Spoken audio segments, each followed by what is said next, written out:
25,000 కోట్లు. ఇది మీ కంపెనీ మీద లీగల్ గా పడిన పెనాల్టీ. మీరైతే ఏం చేస్తారు? వీలైతే పారిపోతారు లేదా సూసైడ్ చేసుకుంటారు. సేమ్ అలాగే కళ్ళన్నీ చెదిరిపోయి కంపెనీ ముసుకునే సిచ్యువేషన్ కి వచ్చాడు అప్పుడు. నెక్స్ట్ ఏం చేయాలో తెలియదు. అకౌంట్ లో చూస్తే బ్యాలెన్స్ 0. నిద్ర పట్టలేని రాత్రులు, సూసైడ్ చేసుకునే థాట్స్. చిన్నప్పటి నుండి ఏ పేదరికం అయితే చూశాడో దానికంటే పేదరికం మళ్ళీ చూసేలాగా చేసిన ది వర్స్ట్ ఫేజ్. అయితే కథ అక్కడితో ముగిసిపోలేదు. నువ్వు వేస్ట్ అని చెప్పి వదిలి వెళ్ళిపోయిన వాళ్ళే నీ కంపెనీలో ఒక్క జాబ్ ఇవ్వు చాలు అని అడిగే స్టేజ్ కి ఎదిగాడు. ఆల్మోస్ట్ వరల్డ్ మొత్తం తన సర్వీసెస్ ని వాడేలాగా వ్యాపించాడు. ఈ కథ నార్మల్ కథ కాదు. ఫెయిల్యూర్ నుండి ది మోస్ట్ సక్సెస్ఫుల్ బ్రాండ్ గా మారిన ఒక మనిషి కథ. మొత్తం ట్రాన్స్పోర్టేషన్ ఇండస్ట్రీనే మార్చేసిన ఒక కంపెనీ కథ. ట్రావిస్ కలానిక్ సృష్టించిన ఊబర్ కథ.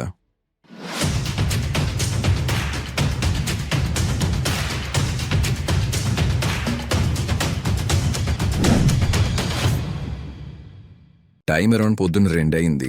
బయట చూస్తే పెద్ద వర్షం. ఒక చిన్న రూమ్లో ట్రావిస్ తన ల్యాప్టాప్ వైపు చూస్తూ ఫుల్గా టెన్షన్ పడుతున్నాడు.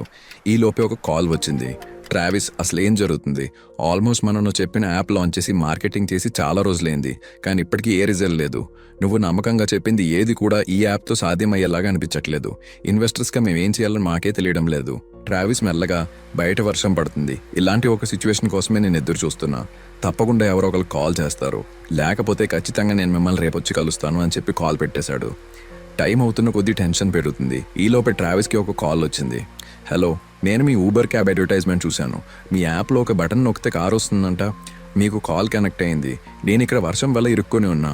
అప్పుడు ట్రావిస్, ఎస్ సార్, నేను ఇప్పుడే మీ లొకేషన్కి వస్తున్నా, థ్యాంక్ యూ అని చెప్పి చిన్న చిరునవ్వుతో వెళ్ళి రైడ్ని కంప్లీట్ చేసి వచ్చాడు. వారం నుండి నిద్రలేని ట్రావిస్కి ఆ రోజు నిద్ర పట్టింది. ట్రావిస్ కలానిక్స్ కాలిఫోర్నియాలో ఒక చిన్న మిడిల్ క్లాస్ ఫ్యామిలీలో పుట్టాడు. చాలా ప్రశాంతంగా కామన్ గా కనిపించే ఆ కుర్రాడు ఒక ఇండస్ట్రీని షేక్ చేస్తాడు అనేలాగా చిన్నప్పటి నుండి ప్రిపేర్ అయ్యాడు. ఎందుకంటే ట్రావిస్ కి పజిల్ సాల్వ్ చేయడం, ప్రతి దాన్ని క్వశ్చన్ చేయడం చాలా ఆసక్తిగా ఉండేది. ఏదైనా మషిన్ లేదా వస్తువు కనిపిస్తే అది ఎలా పనిచేస్తుందో చిన్నప్పటి నుండే తను గమనించేవాడు. అయితే 16 ఏళ్ల వయసు ఉన్నప్పుడు వాళ్ళ ఫ్రెండ్స్ అందరూ వెకేషన్ కి ఎక్కడ వెళ్లాలో ఆలోచిస్తే ట్రావిస్ మాత్రం వెకేషన్ కి వెళ్లేంత డబ్బుని ఎలా సంపాదించాలో ఆలోచించేవాడు. అలా పుట్టుకొచ్చిందే తన మొదటి స్టార్ట్అప్ ద నూవే అకాడమీ. దీంట్లో ట్రావిస్ శాట్ ట్రైనింగ్ ఇవ్వడం మొదలు పెట్టాడు. శాట్ అంటే కాలేజ్ కి వెళ్ళడానికి స్కాలరిస్టిక్ అసెస్మెంట్ టెస్ట్. ట్రావిస్ దాంట్లో ఆల్రెడీ పాస్ అయ్యాడు. సో స్టూడెంట్స్ దగ్గర కొంచెం ఫీజు ఛార్జ్ చేస్తూ ఒక 16 ఏళ్ల కుర్రాడు సంవత్సరంలో ఖర్చు పెట్టే డబ్బుని కొన్ని నెలల్లోనే ట్రావిస్ సంపాదించగలిగాడు. ట్రావిస్ తర్వాత యూనివర్సిటీ ఆఫ్ కాలిఫోర్నియాలో computer engineering and business economics లో జాయిన్ అయ్యాడు. కాలేజ్లో ఉండగా ట్రావిస్ ఒకటే ఆలోచించేవాడు, ఎలా అయినా ఒక పెద్ద బిజినెస్ చేయాలి, కాలిఫోర్నియా బయట ఆ బిజినెస్ ని ఎక్స్పాండ్ చేయాలి. ఒకరోజు ట్రావిస్ వాళ్ళ ఫ్రెండ్ ట్రావిస్ ని, నువ్వేం చేద్దాం అనుకుంటున్నావు? నాకు మాత్రం ఒక పెద్ద కంపెనీలో ఇంటర్న్షిప్ చేయాలని ఉంది అని చెప్తాడు. అప్పుడు ట్రావిస్, నాకు ఇంటర్న్షిప్ ఇచ్చే అంత పెద్ద కంపెనీ బిల్డ్ చేయాలని ఉంది అని చెప్తాడు. కొన్ని రోజులకి ట్రావిస్ కాలేజ్కి వెళ్ళడం మానేశాడు. చదవడం ఇష్టం లేక కాదు, చదువు మానేసి అంత కష్టం ఉండి కూడా కాదు.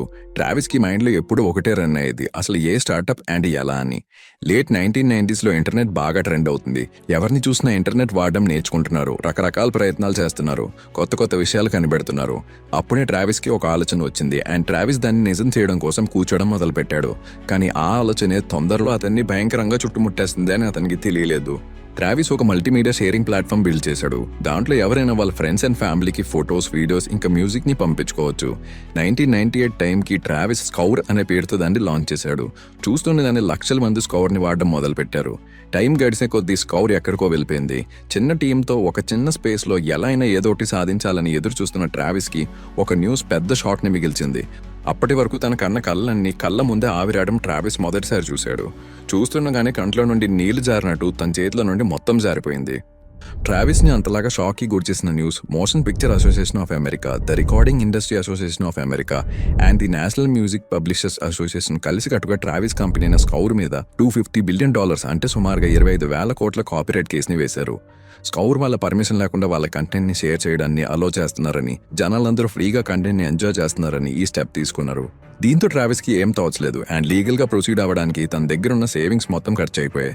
చివరికి చేతిలో రూపాయి కూడా జీరో అయిపోతున్న సమయంలో ట్రావిస్ స్కౌర్ కంపెనీని కంప్లీట్ గా బ్యాంక్రప్ట్ కింద ప్రకటించాడు. మనలో ఎవరికైనా సేమ్ సిచ్యువేషన్ ఎదురైతే మాక్సిమం మనం ముందడుగు వేయకుండా ఏం చేయాలో అర్థం కాక ఫుల్ ఆన్ డిప్రెసర్ మూడ్లోకి వెళ్ళిపోతాం. కానీ ట్రావిస్ విషయంలో అలా జరగలేదు. అంటారు కదా, once A hustler is always A hustler అని. సో ఏ ఫీల్డ్ నుండి అయితే తన స్టార్ట్అప్ ని తరిమేశారో అదే ఫీల్డ్లో రెడ్ షూస్ అనే కొత్త స్టార్ట్అప్తో అడుగుపెట్టాడు. ఈసారి ఫైల్ షేరింగ్ రెస్ట్రిక్షన్స్, అదే కాకుండా కాపీరైట్ వైలేషన్స్ రాకుండా జాగ్రత్త పడ్డాడు. రెడ్ షూస్ స్కౌర్ అంత హిట్ కాకపోయినా మంచి యూజర్ బేస్ ని సంపాదించుకుంది. దాని మీద సుమారుగా 7 సంవత్సరాలు పనిచేశాడు. తర్వాత $19 బిలియన్ కి ఆ కంపెనీని అక్మై టెక్నాలజీస్ కి ట్రావిస్ అమ్మేశాడు. ట్రావిస్ దగ్గరికి మళ్ళా డబ్బు వచ్చి చేరింది. తను నమ్ముకున్నది జాబ్ని కాదు, అలా అని జోదాన్ని కాదు. కానీ అయినా సరే ఏదో ఒకలాగా డబ్బుని సృష్టించగలిగాడు. ఇప్పుడు ట్రావిస్ చేతిలో కేవలం డబ్బు మాత్రమే కాదు, తను దెబ్బతిన్న ప్రతిసారి, తిండి లేక స్ట్రగిలిన ప్రతిసారి, నిద్ర లేకుండా గడిపిన ప్రతి రాత్రి మిగిల్చిన గాయాలు, వాటి నుండి నేర్చుకున్న గుణపాఠాలు రెండూ ఉన్నాయి. ఈసారి ట్రావిస్ రెడ్ షూస్ నుండి వచ్చిన డబ్బుని చిన్న స్టార్టప్స్ మీద ఇన్వెస్ట్ చేయడం మొదలుపెట్టాడు. అప్పుడే ట్రావిస్ కి ఒక మనిషి పరిచయం అయ్యాడు. ఆయనే గ్యారెట్ క్యాంప్ ట్రావిస్ దగ్గరికి వచ్చేలా అన్నారు. హే ట్రావిస్, చాలా విన్నాను నీ గురించి. నువ్వు ఇంకా ఎప్పటికీ ఏ స్టార్టప్ లో కూడా అడుగు పెట్టలేవు అనుకున్నారు అందరూ. అలాంటిది మళ్ళీ ఇన్వెస్ట్మెంట్ చేసే రేంజ్ కి వచ్చావు. అప్పుడు ట్రావిస్, థ్యాంక్ యూ సార్, మీ పేరు కూడా అందరికీ బాగా వినిపించేదేగా. స్టంబుల్ అపాన్ అనే కంపెనీని ఈబేతో డీల్ చేసుకుని క్లోజ్ చేశారు. అదే కాకుండా మీ ఇన్వెస్ట్మెంట్ పోర్ట్ఫోలియోస్ గురించి అయితే చెప్పనవసరమే లేదు. గ్యారెట్ అప్పుడు అలాంటిది ఏం లేదు. కానీ ఇప్పుడు నేను ఒక స్టార్టప్ గురించి ఆలోచిస్తున్నా. మొన్న లేట్ నైట్ ప్యారిస్ లో క్యాబ్ దొరకడం చాలా కష్టమైంది. ఎంత డబ్బులు ఇస్తా అన్నా ఎవరు కూడా చుట్టుపక్కల కనిపించలేదు. అప్పుడే ఒక క్యాబ్ బుకింగ్ యాప్ ఉంటే బాగుండు అనిపించింది. అదే కాకుండా దాని పేరు కూడా ఆలోచించా, ఊబర్ క్యాబ్. నువ్వేమంటావు? ట్రావిస్ అప్పుడు, ఐడియా చాలా బాగుంది సార్, నేను ఖచ్చితంగా మిమ్మల్ని దీంట్లో గైడ్ చేస్తాను. గ్యారెట్ అప్పుడు, నీ గైడెన్స్ కోసమే నేను వెయిట్ చేస్తూ ఉంటాను, ఎందుకంటే దీన్ని నువ్వు కాకుండా ఇంకెవరు ముందుకు తీసుకుని వెళ్ళలేరు. చాలా మందికి ఐడియా చెప్పాను, కానీ అందరూ క్యాబ్ డ్రైవర్స్ గొడవ చేస్తారు అండ్ ఇన్వెస్ట్మెంట్ బర్న్ అయిపోతుంది అని భయపడుతున్నారు. కానీ నువ్వు మాత్రమే ఏం కాకుండా అడ్వైజర్ గా ఉంటానన్నావు. థ్యాంక్ యూ ట్రావిస్ అని చెప్పి అతను వెళ్ళిపోయాడు. ట్రావిస్ స్టార్టింగ్ లో చీఫ్ ఇంక్యుబేటర్గా సలహాలు ఇవ్వడం, టెక్ని ఎలా ఇంప్లిమెంట్ చేయాలో చెప్పడం అలాంటివి చేసేవాడు. టైం గడుస్తున్న కొద్ది గ్యారేజ్ కంటే ట్రావిసే ఊబర్ క్యాబ్లో ఎక్కువ ఇన్వాల్వ్ అయ్యాడు. తన సొంత స్టార్టప్ లాగా ఊబర్ క్యాబ్ని బిల్డ్ చేయడం స్టార్ట్ చేశాడు. యాజ్ ఎ సీఈఓగా స్టెప్ ఇన్ అయ్యి ఊబర్ క్యాబ్ని స్క్రాచ్ నుండి ప్రొఫెషనల్ లెవెల్ యాప్ వరకు మొత్తం తీర్చిదిద్దాడు. గ్యారెట్ ఎప్పుడు కూడా తన ఇంటర్వ్యూస్లో ఊబర్ క్యాబ్ క్రెడిట్ న్యాసం తీసుకోలేదు. తను ఎప్పుడు ఒకే మాట అనుకుంటూ వచ్చారు, ఊబర్ క్యాబ్ ఐడియా నాది కావచ్చు, కానీ ట్రావిస్ లేకపోతే అసలు ఐడియా ఎప్పటికీ ఐడియా లాగే మిగిలిపోతుంది అని. అండ్ అదే కాక అతను ఊబర్ క్యాబ్లో ట్రావిస్కి ఎక్కువ స్టేక్ని కూడా ఇచ్చారు. అంతా ప్రశాంతంగా సాగిపోతున్న టైం అది. కానీ అలా సాగితే అది స్టార్టప్ ఎందుకు అవుతుంది? ప్రతి స్టార్టప్ జర్నీ ఒక బ్యాటిల్ ఫీల్డ్ కంటే తక్కువ కాదు. రకరకాల యుద్ధాలు, రకరకాల అస్త్రాలు, కానీ అన్నింటినీ ఎదుర్కొని నిలబడినోడే యుద్ధాన్ని గెలుస్తాడు. ఊబర్ క్యాబ్ విషయంలో కూడా అదే జరిగింది. వరుసగా లా సూట్స్, అదే కాకుండా ban Uber cab, delete Uber cab అనే ట్రెండ్ స్టార్ట్ అయ్యాయి. క్యాబ్ డ్రైవర్స్ కి రైడ్స్ తగ్గిపోతున్నాయని, కంపెనీ ఎవరిని పడితే వాళ్ళని ఇల్లీగల్ గా డ్రైవర్స్ కింద మారుస్తుందని, ఎక్కువ క్యాబ్స్ లాంచ్ చేయడం వల్ల వాళ్ళకి నష్టం పోస్తుందని చాలా ప్రొటెస్టులు చేయడం మొదలుపెట్టారు. అయితే ఇదంతా జరుగుతుంది, కానీ వాళ్ళకి ఎదురుగా నిలబడిన వ్యక్తి ఇలాంటివి తన చిన్నతనం నుండి చూసి పైకి ఎదిగాడని వాళ్ళకి తెలీదు. ట్రావిస్ క్యాబ్ డ్రైవర్స్ కి కన్వే చేయడానికి ట్రై చేశాడు, నేను మీ వ్యాపారాన్ని దెబ్బతీయడం లేదు, మీకు మా ప్లాట్ఫామ్ ద్వారా ఇంకా ఎక్కువ రైడ్స్ వస్తాయి. నిజం చెప్పాలంటే మీకు లాంగ్ రైడ్స్ అండ్ దాంతో వచ్చే డబ్బులు రోజు మీరు చేసే నార్మల్ రైడ్స్ కంటే ఎక్కువగానే ఉంటుంది. ఇది ట్రాన్స్పోర్టేషన్ లో మేము తెస్తున్న కొత్త టెక్నాలజీ, ఖచ్చితంగా మీరు అందరూ లాభాలు పొందుతారు. అయినా సరే వాళ్ళు చేస్తున్న ప్రొటెస్ట్ ఆగలేదు. ఊబర్ క్యాబ్స్ యొక్క బిజినెస్ దెబ్బతీస్తుందని ఒక్క పాయింట్ మీద రోజు స్ట్రైక్ చేయడం మొదలుపెట్టారు. కోర్టు వైపు నుండి లీగల్ ప్రొసీడింగ్స్ మొదలయ్యాయి. కానీ అవి ట్రావిస్ టేబుల్ మీదకి రాబోయే 24 గంటల ముందే ట్రావిస్ ఊబర్ క్యాబ్ పేర్ల నుండి క్యాబ్ ని తొలగించి అఫీషియల్ గా ఊబర్ అంటే ఎవరైనా వాళ్ళ కార్తో రైడ్ సర్వీస్ ని ప్రొవైడ్ చేసుకుని ఉద్యోగం పొందవచ్చని చెప్పడం స్టార్ట్ చేశాడు. దీంతో అన్ని యూనియన్లు ఒక్కసారిగా షేక్ అయ్యాయి. కోర్టు కూడా ఊబర్ ఒక టెక్ ప్లాట్ఫామ్ మాత్రమే, క్యాబ్స్ కి ఊబర్ కి సంబంధం లేదని, మీ బిజినెస్ మీదే అని చెప్పి వాళ్ళకి తీర్పునిచ్చింది. దీంతో ట్రావిస్ యాజ్ ఎ సీఈఓగా ఇంకా బలంగా ఎదిగిపోయాడు. ఎక్స్పాన్షన్ ఫుల్ గా జరుగుతున్న టైం అది. ఈ లోపే సప్లై షార్టేజ్ రావడం, ఊబర్ యాప్ యూసేజ్ పెరగడంతో క్యాబ్స్ సఫిషియెంట్ గా ఉండేవి కాదు. ట్రావిస్ జనాలకి వాళ్ళ కార్స్ ని రిజిస్టర్ చేసుకుంటే $500 నుండి $1000 వరకు గ్రాంట్ ని ఇవ్వడం స్టార్ట్ చేశారు. అండ్ అలా మెల్లగా చాలా మంది డ్రైవర్స్ గ్యాదర్ అయ్యారు.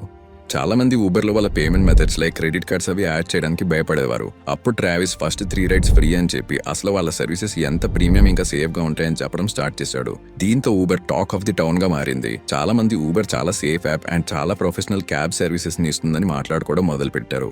అలా వస్తున్న ప్రతి గాడ్ ని కూల్చడమే ట్రావిస్ తన పనిగా పెట్టుకుని ముందుకు వెళ్ళడం మొదలు పెట్టాడు. ప్రతి కంట్రీ అండ్ ప్రతి ఏరియాకి తగ్గట్టు యాప్ లో కావాల్సిన చేంజెస్ చేసి మొత్తం గ్లోబల్ మార్కెట్ నే చేతిలోకి తీసుకున్నాడు. ఊబర్ ఈ రోజు సుమారుగా 20,000 కోట్లకి వాల్యుయేషన్ తో ట్రాన్స్పోర్టేషన్ ఇండస్ట్రీలోనే ఫస్ట్ టెక్ రెవల్యూషన్ గా ముందుకు సాగిపోతుంది. ఊబర్ జస్ట్ గ్రో అవుతూ రాలేదు, బట్ చాలా ప్రాబ్లమ్స్ ని ఎదుర్కొని ముందుకు వచ్చింది. బిజినెస్ అనే ఒక పెద్ద బుక్ లో ఎన్నో కొత్త టెక్నిక్స్ కి పునాది వేసింది. The Trojan house entry. Uber ఎప్పుడు కూడా ఏ సిటీలోకి వెళ్ళినా వాళ్ళది ఒక క్యాబ్ ప్రొవైడింగ్ యాప్ లా కాకుండా జస్ట్ మీడియేటింగ్ టెక్ ప్లాట్ఫామ్ లాగా బిహేవ్ చేసింది. ఇలా బ్రాండ్స్ జనరల్ గా మార్కెట్ ని సొంతం చేసుకుని దాని బిహైండ్ ఇంకొక మాస్టర్ ప్లాన్ ని అమలు చేయడానికి చేస్తూ ఉంటారు. Surge pricing. ఊబర్ ప్రతి సిటీలో పీక్ టైమ్స్ లో వాళ్ళ ప్రైజెస్ ని కొంచెం హై చేసి జనాలకి చూపించింది. వాళ్ళకున్న అర్జెన్సీలో వాళ్ళు ఊబర్ ని బుక్ చేస్తారు. అండ్ ఇలా ప్రైజెస్ ఎక్కువ వస్తుండడంతో క్యాబ్ డ్రైవర్స్ కూడా చాలా హ్యాపీగా ఫీల్ అవుతారు అండ్ ఊబర్ కి లాయల్ గా ఉంటారు. సర్జ్ ప్రైజింగ్ ఓన్లీ ఊబర్ లోనే కాదు, ఏ స్టార్టప్ లో అయినా డిమాండ్ బేస్డ్ ప్రైజింగ్ అప్లికేబుల్ అవుతుంది. ఉంది. మోస్ట్లీ టెక్ స్టార్టప్స్ లో ఈ స్ట్రాటజీ బాగా అప్లై చేయొచ్చు. Social proof marketing. Uber direct గా అడ్వర్టైజెంట్స్ మీద ఖర్చు పెట్టకుండా చాలా మంది elite peoples like celebrities, startup founders, content creators తో కొలాబరేట్ అవ్వడం స్టార్ట్ చేసింది. అండ్ దెన్ వాళ్ళని ఊబర్ లో ట్రావెల్ అవ్వమని చెప్పి ఆ వీడియోస్ ని వైరల్ చేసింది. The enemy narrative. మన స్టార్ట్అప్ కి ఏదైనా ప్రాబ్లం వచ్చినప్పుడు ప్రాబ్లం ని క్రియేట్ చేసిన వాళ్ళనే ఎనిమీగా చూపించడమే ది ఎనిమీ నెరేటివ్. అలాగే ఊబర్ క్యాబ్ అసోసియేషన్స్ ని టెక్నాలజీ పెరగడాన్ని ఆపుతున్నారు అన్నట్టుగా పోర్ట్రే చేయడం స్టార్ట్ చేశారు. Don't take this as a bad thing, ఎందుకంటే అట్ ది ఎండ్ ప్రతిదీ ఒక బిజినెస్ లెసన్ మాత్రమే. ఫైనల్ గా the big squeeze effect. Travis ఎప్పుడు కూడా go big go fast before no one reacts అనేవారు. అంటే అవతల వాళ్ళు రియాక్ట్ అయ్యే ముందే మనం మన సర్వీసెస్ ని ఎక్స్పాండ్ చేసేయాలి. సో అలాగే Travis promo codes and free offers ని పెట్టి పెద్ద పెద్ద కంట్రీస్ లో ఊబర్ సర్వీసెస్ ని ఎక్స్పాండ్ చేయడం స్టార్ట్ చేశాడు. Define the game but don't play. Uber వాళ్ళ కంపెనీని టెక్నాలజీ ప్లాట్ఫామ్ కింద పోర్ట్రే చేసింది. దానివల్ల టాక్సీ క్యాబ్ రూల్స్ కి పడే ఏ రూల్స్ కూడా ఊబర్ కి వర్తించలేదు. సో ఎప్పుడు కూడా గేమ్ ని ఆడకండి, కొత్త రూల్స్ తో గేమ్ ని తయారు చేయండి. పర్ఫెక్షన్ కోసం వెయిట్ చేయొద్దు. చాలా మంది పర్ఫెక్ట్ అవుట్పుట్ కోసం వెయిట్ చేస్తూ ఉంటారు, కానీ ఈలోపే మార్కెట్ లో ఎవరో ఒక కాంపిటీటర్ ఫస్ట్ మూవింగ్ అడ్వాంటేజ్ తో అక్కడ సెటిల్ అయిపోతూ ఉంటాడు. తర్వాత మీరు పెట్టిన అది కాపీ అవుతుంది, కానీ ఒరిజినల్ ఎప్పటికీ అవ్వదు. Own the relation not transaction. అంటే ప్రతిసారి యూజర్ ట్రాన్సాక్షన్ చేస్తున్నప్పుడు చిన్న బెనిఫిట్ ఇవ్వడం స్టార్ట్ చేయండి. Like 10% off on next taxi ride, free dinner on 5 rides. ఇలా ప్రతి ట్రాన్సాక్షన్ ని రిలేషన్ కింద మార్చుకోవడానికి ట్రై చేయండి. ఎక్కడో శాన్ ఫ్రాన్సిస్కోలో 3 కార్లతో స్టార్ట్ అయిన ఊబర్ ఈ రోజు 70కి పైగా దేశాల్లో రోజుకు సుమారుగా 3 కోట్ల రైడ్స్ ని కంప్లీట్ చేస్తూ 20,000 కోట్లకి పైగా టర్న్ ఓవర్ ని అచీవ్ చేస్తుంది. అదే కాకుండా ఊబర్ ఈట్స్ కూడా one of the biggest game changer అని చెప్పాలి. ఎందుకంటే ఫాస్టెస్ట్ ఫుడ్ డెలివరీలో ఊబర్ ఈట్స్ మంచి ఇమేజ్ ని క్రియేట్ చేసుకుంది. తర్వాత ఊబర్ పార్సెల్, ఎక్స్పోర్టేషన్, ఇంకా బైక్ టాక్సీ, ఇలా ఏరియాకి తగ్గట్టుగా డిఫరెంట్ గా వాళ్ళ సర్వీసెస్ ని మొదలు పెట్టారు. రోజు ఆఫీస్ కి వెళ్లాల్సిన వాళ్ళ కోసం ఊబర్ షటిల్, టైం కి లాంగ్ గా దూరం వెళ్లాల్సిన వాళ్ళ కోసం ఊబర్ అవుట్ స్టేషన్, ఇలా అందరికీ మెల్లగా ఊబర్ ని అలవాటు చేశారు. దీంతో ఊబర్ ప్రెజెంట్ ఇండస్ట్రీలో one of the biggest tech giant గా మారింది. అదే కాకుండా రాబోయే కాలంలో ఇంకా ఎన్నో ఎక్స్పాన్షన్ కి దారి తీసేలాగా ఒక గ్లోబల్ కంపెనీ అయ్యింది. మనం కూడా ఒక పెద్ద కంపెనీ పెట్టాలి, మనసుకు నచ్చిన పని చేయాలి, ఇలా చాలానే ఆలోచిస్తూ ఉంటాం, కానీ ఆలోచన వరకే ఆగిపోతాం. వన్స్ మనం మన కంఫర్ట్ జోన్ నుండి బయటికి వస్తే తప్పకుండా ఏదో ఒకటి సాధిస్తాం. అసలు స్టార్టింగ్ స్టెప్ వేయకపోతే ఎండింగ్కి ఎలా చేరుకుంటాం? ఊబర్ లాంటి ఒక ఆలోచన, అలా మొదలైన ఒక యాప్ చాలా జీవితాల్ని మారుస్తుంది. ఒక కొత్త స్టార్టప్కి మొదటి మెట్టు అవుతుంది. అయితే మీరు కూడా యాప్ లేదా వెబ్సైట్కి ఐడియా ఆలోచించి దాన్ని బడ్జెట్లో బిల్డ్ చేయలేక ఇబ్బంది పడుతున్నట్టయితే ఒక్కసారి కామెంట్స్లో ఉన్న కాంటాక్ట్కి వాట్సాప్ చేయండి. ఆర్ఎల్స్ కింద ఇచ్చిన లింక్లో మీ డీటెయిల్స్ అండ్ రిక్వైర్మెంట్స్ సబ్మిట్ చేయండి. ది బెస్ట్ అండ్ మార్కెట్ కంటే ఆప్టిమైజ్డ్ కాస్ట్లో మీకు సర్వీస్ అందించడానికి మేము రెడీగా ఉన్నాం. సో ఇంకా ఆలోచించడం కంటే లెట్స్ బిల్డ్